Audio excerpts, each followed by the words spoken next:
It is day 27. We're starting Jeffrey City today, and we will be going to Rawlings. We have about 68 miles to go, so a little bit longer than yesterday, but still not too long of a day.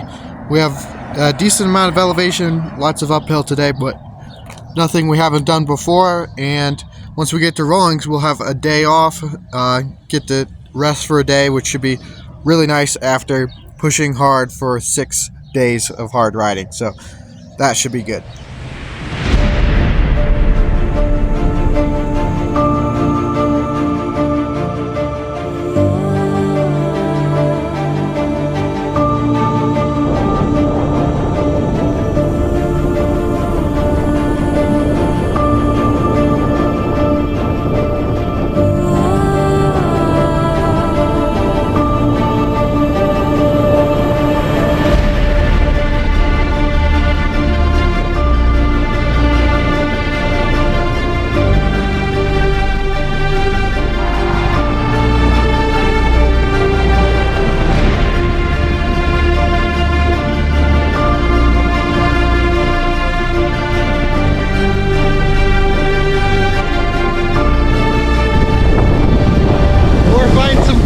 Fierce winds right now. I think it's up to 38 miles an hour, and it's just blowing us all around like crazy, making it a lot harder.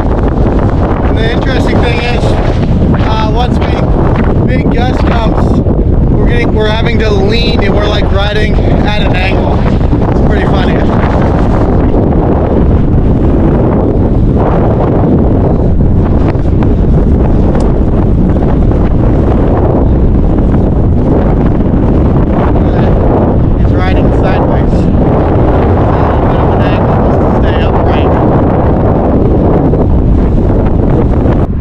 Well, we're having some dessert here. We have this chocolate cream pie. Very, very good pie. I'm not eating this whole thing. I'm sharing half this with my dad, but I'm still having a lot of pie. Layla has hers. Dad's letting his thaw, so he's doing stretching right now, but it's very good.